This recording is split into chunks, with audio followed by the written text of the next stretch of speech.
The Third Testament, the Book of the True Life, Chapter 2. The header reads, The Dawn of the Third Era, the First Revelation. This is a day of commemoration. On a day like this, I consecrated my first spokesman to make known through them my new commandments and my new revelations. The spirit of Elijah vibrated through Rojas, to remind you the pathway that is the law of God. The moment was solemn. The spirits of those present were trembling from fear and anticipation, as was the heart of Israel at Mount Sinai when the law was promulgated, and as the disciples were trembling on Mount Tabor as they beheld the transfiguration of Jesus, while Moses and Elijah appeared in spirit to the right and left of the Master. That first day of September 1866 was the birth of a new era, the dawn of a new day, the third era, which was opened before humanity. From that moment and without stopping, many prophecies and many promises made by God to men thousands of years ago have been coming true. It has come to pass, and you, men and women who inhabit this world in this era, who among you was on this earth when those prophecies were spoken and when those promises were made. Only I know that, but the important thing is that you know that I promised it to you and that I am fulfilling it. Do you remember that cloud in which my disciples saw me ascend, the last time that I manifested myself to them? In truth, it was written that I would come again in a cloud, and this I have fulfilled on the 1st of September, 1866. My spirit came in a symbolic cloud to prepare you to receive the new lesson. Later, in 1884, I began to give you my teachings. I did not arrive as a man, but rather spiritually contained in a ray of light to dwell within human understanding. This is the means chosen by my will to speak to you in this era, and I will take into account the faith that you deposit in this word, because in this era it will not be Moses who guides you through the desert in search of the promised land, nor Christ made man who makes you hear his word of life as the pathway to salvation and freedom. It is now the human voice of these beings which comes to your ears, and it is necessary to spiritualize yourself to find the divine essence where I am present. It is therefore that I tell you that there is merit in believing in this word, because it is given through imperfect beings. In 1866, the first congregations of spiritualist disciples of this doctrine was born under the light of my spirit, and oriented by Elijah, those first children began to receive the inklings of a message which now, at its ending, you are receiving in abundance. Elijah, who would come first to prepare the pathway of the Lord, manifested himself for the first time through a human speaker in 1866. Do you wish to dedicate a few moments to investigate the signs and events that took place in all its sequence and coincided with the period of the manifestation? Again, it will be the men of science who will study the stars, those who in ancient times were called the wise men, those who will testify that the heavens have given signs that are divine voices. Do not think this location on earth where I am presently manifesting myself. It is the only place where I am presenting myself to my children, for verily I say to you that my manifestation is universal in various forms. Elijah, who manifested himself to you prior to my manifestation through human spokesman, did not come only to this nation where you live. He went from one place to another throughout the earth, announcing the arrival of a new era and also informing humanity that the kingdom of heaven would soon descend upon mankind. Voices appeared from everywhere announcing my arrival to you. Nature in turmoil shook the earth. Science was amazed before new revelations. The spiritual valley descended upon men, and in spite of that, humanity remained deaf before those voices that announced a new era. A torrent of divine light descended to save men from the darkness, but they, selfish and materialistic, far from aspiring to the perfection of the spirit and the moral improvement of their lives on earth, took that light to build thrones and glories, material comforts and pleasures, and when they thought necessary, arms to destroy the lives of their fellow men. Their eyes were blinded in the intensity of my light, and their vanity caused them to become lost. Yet I tell you, by that same light, they shall find the truth, find the way, and be saved. Those who have known how to truly receive this light as a divine message have allowed their conscience to guide their steps and their deeds, for they had a presentiment that the Lord has returned and that he is among men. The representatives of the various sectors and religions have not wanted to receive me.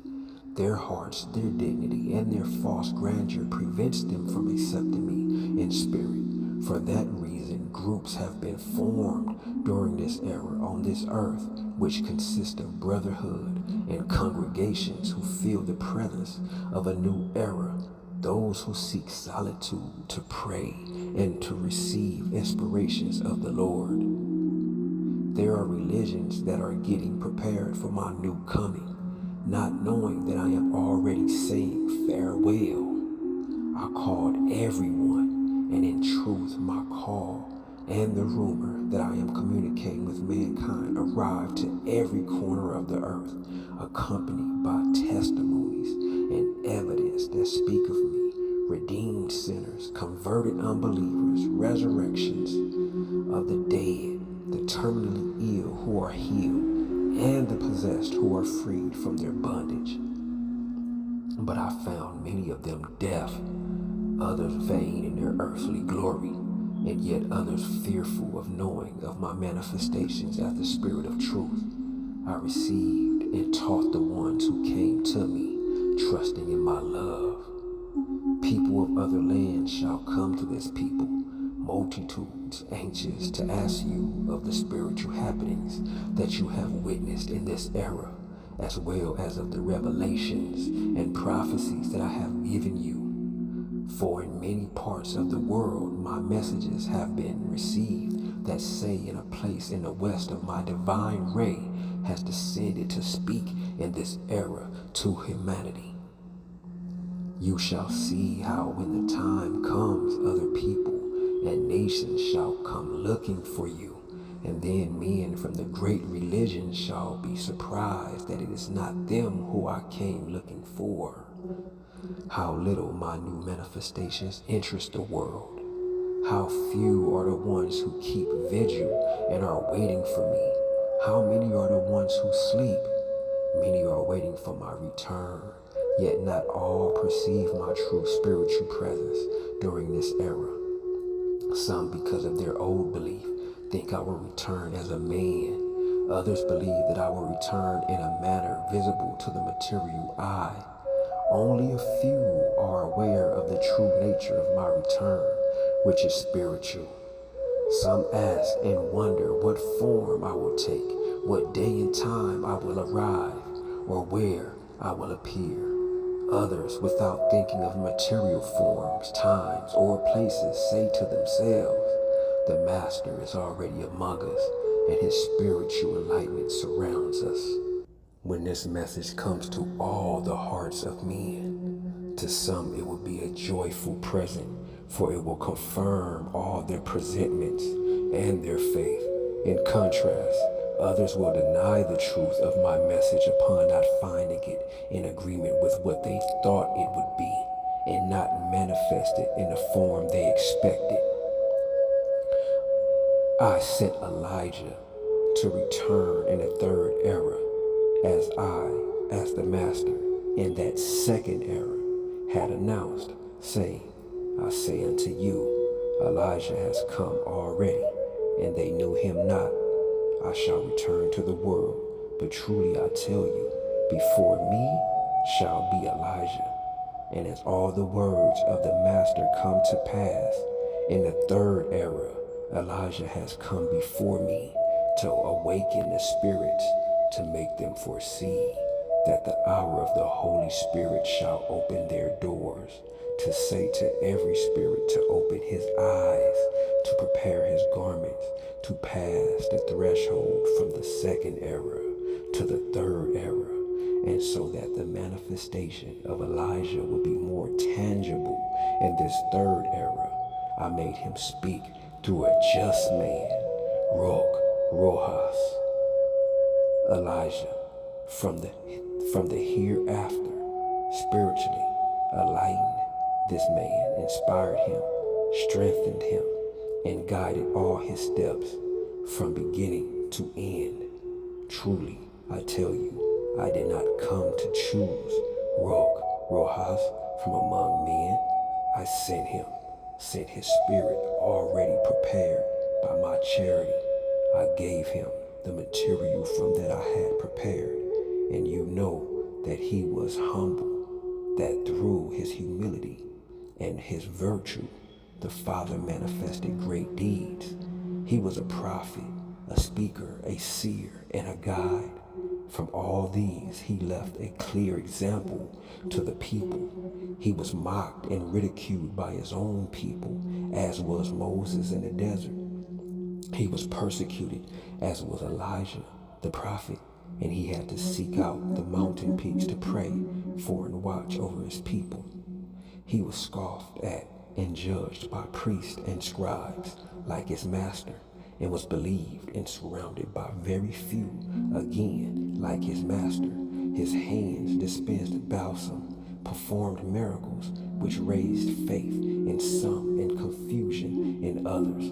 His lips spoke of prophetic lessons that were fulfilled to the letter, and his lips knew to counsel and give comfort to those sick at heart. His mind knew to conceive great inspirations and to raise itself with the ecstasy of the just, of the apostles, of the prophets. His spirit knew how to free himself from this world and his flesh, to penetrate the spiritual valley and humbly arrive at the gates of the mysteries of the land. And by this elevation, the spirit of Elijah manifested himself to the first witnesses before the coming of the ray of the Master. Rojas assembled a group of men and women of faith and goodwill, and there, in the midst of his first gatherings, Elijah manifested himself through the faculty of the envoy, saying, I am Elijah, the prophet, the same of the transfiguration on Mount Tabor. He gave instructions to the first disciples at the same time that he proclaimed to them the era of spirituality. And he foretold that the ray of light of the divine master would communicate with his people soon. On a day when the humble dwelling of Rojas was full of faithful followers who believed the word of that man, Elijah descended to illuminate the mind of his speaker, and inspired by me, he anointed 7 of those believers to whom he gave the representation or symbolism of the 7 seals. Later, when that promised moment of my communication took place, I observed that out of those 7 chosen, only one kept vigilance awaiting the arrival of the pure spouse, and that heart was that of Damiana Oviedo, the maiden whose faculty was the first to receive the light of the divine ray as a reward for her perseverance and her preparation. Damiana Oviedo represented the 6th seal.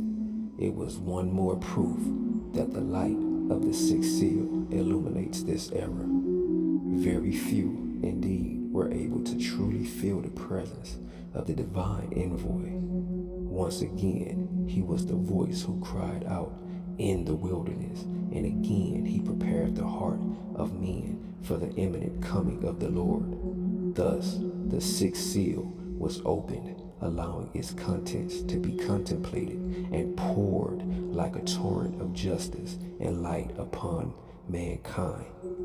Thus, many promises and prophecies remained fulfilled. Elijah, like Jesus and Moses, came to illuminate the eyes of your spirit so that you would behold the Father. Moses taught you to love your fellow man as thyself. Jesus said to you, love one another. Elijah ordered you to have charity and more charity toward your brethren. Then he added, and you will behold my Father in all his splendor.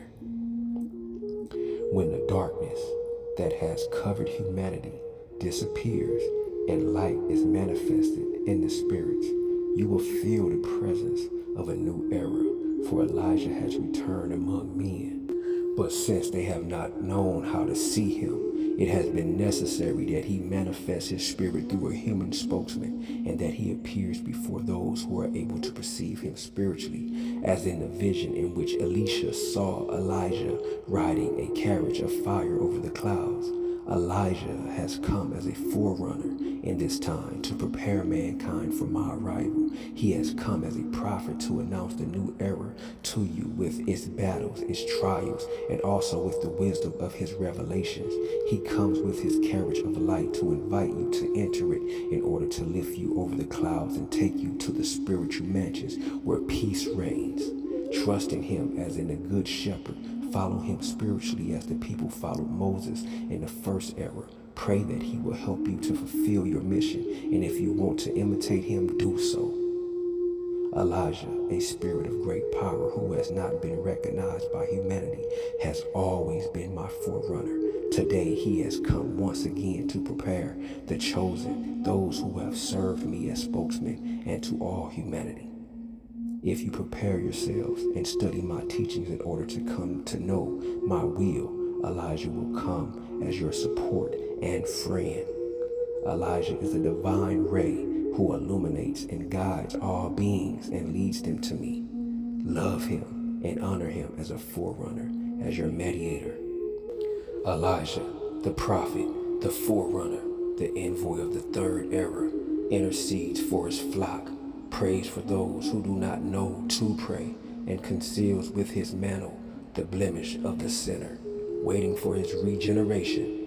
Elijah prepares his multitudes, his legions, to combat the darkness created by the ignorance, sin, fanaticism, and materialism of mankind.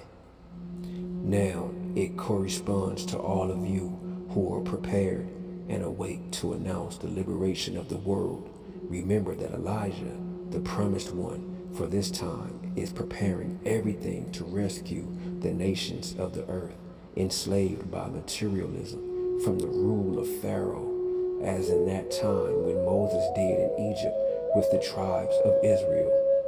Tell your brethren that Elijah has already manifested himself through a human spokesman, that his presence has been in spirit, and that he shall continue to illuminate the way to all the people who shall come in the future. Your shepherd has as his mission to restore all the creatures to their true path, whether it be spiritual, moral, or material order, for which I tell you how fortunate shall be the nations that receive the call of the Lord through Elijah. Thus they shall be united by the law of justice and love, which shall bring them peace as the fruit of their understanding, and brotherhood.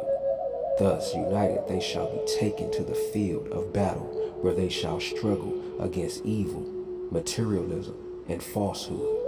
In that struggle, the men of this time will see new miracles, and they shall understand the spiritual sense of life, that which speaks to them of immortality and peace. They will cease killing one another, and realizing that what you should be destroying is your ignorance, your selfishness, and your insane passions, which have given origin to your obstacles and miseries, both material and spiritual.